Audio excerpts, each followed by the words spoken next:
मंत्री राजनाथ सिंह ने साफ कर दिया है कि कश्मीर भारत का अभिन्न हिस्सा है और रहेगा। उन्होंने श्रीनगर में एक प्रेस कॉन्फ्रेंस को संबोधित करते हुए कहा कि हम चाहते हैं कि कश्मीर के हालात सुधरें। हर व्यक्ति चाहता है कि कश्मीर में अमन और शांति हो।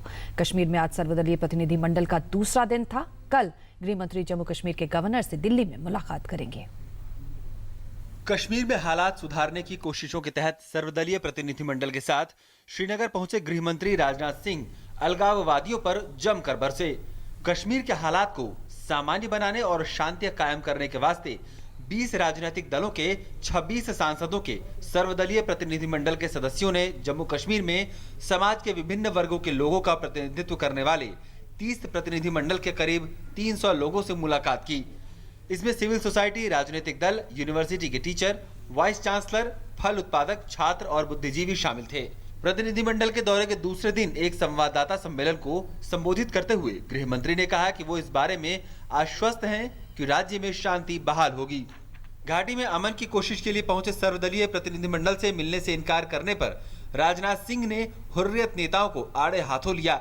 उन्होंने कहा, जहां तक वार्ता का संबंध है तो अमन और सामान्य स्थिति चाहने वाले सभी लोगों के लिए हमारे दरवाजे खुले हैं, लेकिन अलगाववादियों का रवैया दर्शाता है कि वो कश्मीरियत, इंसानियत और जमहूरियत में यकीन नहीं रखते। बातचीत के लिए केवल हमारा दरवाजा ही नहीं खुला है, हमारे रोशनदान भी खुले हैं। इसमें कहीं दो मत नहीं है कि जम्मू कश्मीर भारत का इंटीग्रल पार्ट था, है और रहेगा। इस आल पार्टी डेलीगेशन के कुछ मेंबर्स हुर्रियत के नेताओं से भी मिलने के लिए गए थे। डेलीगेशन के उन मित्रों ने जो जानकारी दी, कम से कम इतना तो कहा जा सकता है कि सचमुच यह कश्मीरियत तो नहीं है और इसे इंसानियत भी नहीं माना जा सकता। इंसानियत भी नहीं। और कोई बातचीत करने के लिए गया है, उन्होंने बातचीत नहीं की तो कम से कम जमहूरियत में भी यकीन नहीं है। गृह मंत्री ने एक सवाल के जवाब में निकट भविष्य में कश्मीर के बारे में पाकिस्तान से बातचीत की किसी संभावना से इनकार कर दिया। उन्होंने कहा कि पहले देश के लोगों से बातचीत होनी चाहिए। राजनाथ सिंह ने पैलेट गन की जगह पावा शेल्स यानी मिर्ची के गोले के इस्तेमाल की भी बात कही।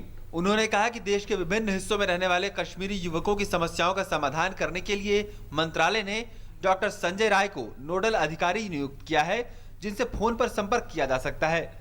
राजनाथ सिंह ने कहा कि देश की सर्वोच्च पंचायत संसद कश्मीर की स्थिति को लेकर बहुत गंभीर है और इसलिए बातचीत के वास्ते उसने सदस्यों का एक प्रतिनिधिमंडल भेजने का निर्णय लिया। इस प्रतिनिधिमंडल के सदस्यों और उनसे मिलने पहुंचे लोगों ने बातचीत की प्रक्रिया पर संतोष जताते हुए इसे सकारात्मक बताया और अलगाववादियों को कटघरे में खड़ा किया। राजनीतिक, व्यावसायिक और सामाजिक संगठन बहुत अच्छी मात्रा में सांसदों से मिले हैं और मुझे लगता है कि जो सांसद यहाँ आए थे, यहाँ की जमीन की स्थिति का उनको अंदाजा हो चुका है। तो अलगाववादी हैं, वो हिंसा चाहते हैं, तनाव चाहते हैं, क्योंकि उनके जो मंसूबे हैं वो केवल हिंसा और तनाव में ही पूरे होते हैं।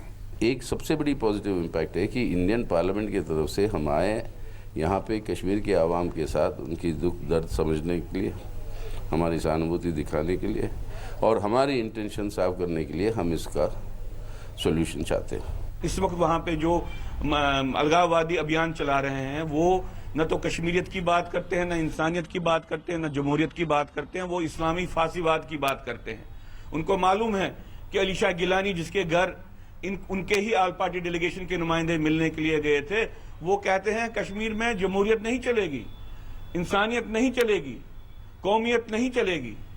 सर्वदलीय प्रतिनिधिमंडल ने जम्मू में 18 प्रतिनिधिमंडलों के करीब 200 लोगों से भी शांति बहाली के बारे में बातचीत की, जिन्होंने उनका ध्यान जम्मू की समस्याओं की तरफ भी खींचा।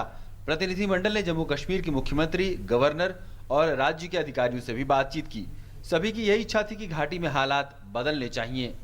News night desk, DD news.